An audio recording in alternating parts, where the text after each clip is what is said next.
আল্লাহর মোহাব্বতের বান্দারা, তাদের কাছে আল্লাহর জিকিরের গুরুত্ব অনেক। শীতের ভয় তাদের কাছে ভয় না, গরমের ভয় তাদের কাছে কোনো ভয় না, দুনিয়ার কোনো শক্তির ভয় তাদেরকে কিছুই করতে পারে না। কারণ সব কিছুর থেকে ঈমানদাররা আল্লাহকে বেশি মহব্বত করে।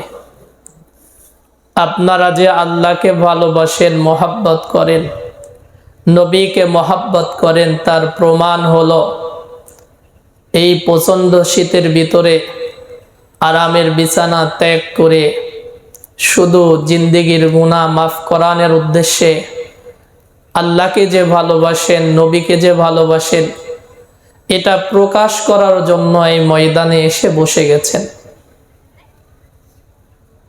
হুজুর অনেক গুরুত্বপূর্ণ কথা বলতেছিলেন।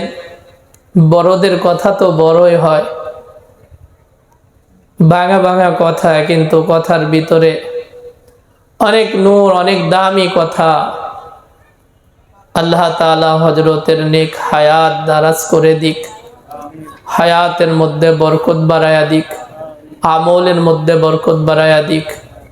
আল্লাহ তাআলা সুস্থতার সহিত দীর্ঘ নেক হায়াত আল্লাহ তাআলা দান করে দিক।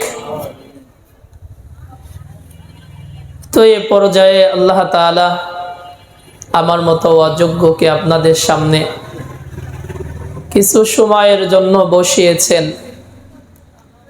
আল্লাহ রব্বুল ইজ্জত যদি তৌফিক দান করেন, নিজের হিদায়াতের নিয়তে, আমলের নিয়তে আপনাদের সামনে কোরআন ও হাদিস থেকে যে আয়াত পাঠ করেছি, যে হাদিস তেলাওয়াত করেছি, এটাকে সামনে রেখে কিছু কথা আল্লাহ যদি আমাকে দিয়ে বলার নিয়ত করেছি।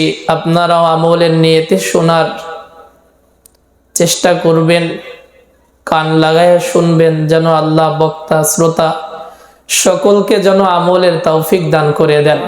সকলে বলেন আমিন। আমি কোরআনে কারিমার সূরা আলে ইমরানের 31 নম্বর আয়াত থেকে তেলাওয়াত করেছি। এই আয়াতটা একেবারেই পরিচিত আয়াত। নবী আলাইহিস সালাতু ওয়াস সালামের অসংখ্য হাদিসের ভান্ডার থেকে একখানা হাদিস পাঠ করেছি।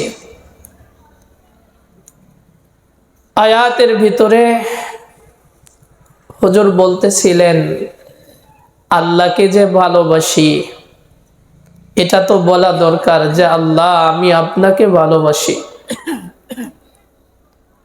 আল্লাহকে ভালোবাসার নমুনা কি হবে, মাধ্যম কি হবে, সে কথাগুলো এই আয়াতে আল্লাহ তাআলা আলোচনা করেছেন।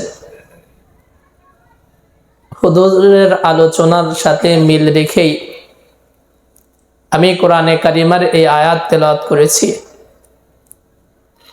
হুজুর এই কথাগুলো বলতেছিলেন গুরুত্ব দিয়ে, যে মানুষকে ভালোবাসলে তাকে বলতে হয় যে আমি আপনাকে ভালোবাসি। তো আমি যে আল্লাহকে ভালোবাসি, এটা কখনো কি বলছি? আমি যে নবীকে ভালোবাসি, এটা কখনো বলছি? এটাও তো বলার দরকার। আল্লাহ আমি না আপনাকে অনেক ভালোবাসি, আপনিই তো ভালোবেসে আমাকে চোখ দিয়েছেন, কান দিয়েছেন, বলার মতো জিহ্বা জবান দিয়েছেন, ধরার মতো হাত দিয়েছেন, চলার মতো পা দিয়েছেন, বোঝার মতো জ্ঞান দিয়েছেন। সব তো আপনিই দিয়েছেন। সব যেহেতু আপনি দিয়েছেন, এজন্য আপনাকে সব থেকে বেশি ভালোবাসি। দুনিয়ার কি নিয়ম বলেন? কোন নেতা যদি 10 কেজি চালের যদি স্লিপ দিয়ে যায়, ওই নেতা কোনো মিটিংয়ের ডাক দিলে রাত 12টা আর একটা নাই, আর সকাল নাই, ধান লাগানো সামনে এটা নাই, যত কাজ থাক আর যত সমস্যা থাক, দৌড় দিয়ে বের হয়ে যায়। কেন? 10 কেজি চাউলের স্লিপ দিয়ে গেছে আমার বাড়ির পর, তার কথা তো শোনাই দরকার। কি বলেন? তার কথা তো শোনাই দরকার। সে আমার এত বড় একটা উপকার করছে না। 10 কেজি চাউলের দাম বেশি না 2টা চোখের দাম বেশি? বলেন না, 10 কেজি চাউলের দাম বেশি না 2টা চোখের দাম বেশি? 10 কেজি চাউলের দাম বেশি না 2টা কানের দাম বেশি? চাউলের দাম বেশি না 2টা হাতের দাম বেশি? চাউলের দাম বেশি না কিডনির দাম বেশি? চাউলের দাম বেশি না আমার হার্টের দাম বেশি? চাউলের দাম বেশি না আমার ব্রেনের দাম বেশি?